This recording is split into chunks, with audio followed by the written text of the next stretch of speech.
बिस्मिल्लाहिर्रहमानिर्रहीम। क्या आप सेब के सिरके के ये फ़ायदे जानते हैं? इसमें कई इन्फेक्शन से लड़ने, ज़ख्मों को भरने और खांसी से बचाव की ज़बरदस्त सलाहियत पाई जाती है। इसके दीगर फ़ायदे दर्जा झेल हैं। वज़न कम करें।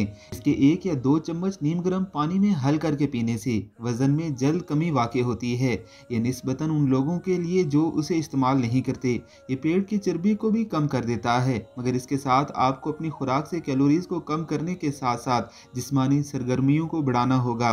ब्लड शुगर लेवल को तवाज़न में रखें। इसके इस्तेमाल से ज़ियाबिस के मरीजों में खाने के बाद बढ़ने वाले ब्लड शुगर लेवल तवाज़न में रहता है। इससे A1C की सतह बेहतर होती है। मुस्तकिल बढ़ा हुआ ब्लड प्रेशर लेवल अमराज़ कल्ब, फालज, गुर्दे की बीमारियां और बेनाई को नुकसान पहुंचता है। खाने के औकात में सिर्फ 1 चम्मच सेब का सिरका पीने या सलाद में अपने मालिज के मशवरे से इस्तेमाल करने से इस मसले पर काबू पाया जा सकता है।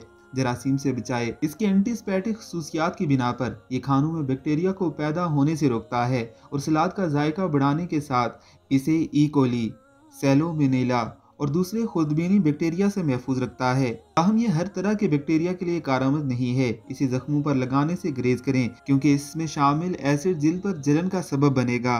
मज़ीद अच्छी वीडियोज़ के लिए आपने हमारे चैनल को ज़रूर सब्सक्राइब करना है।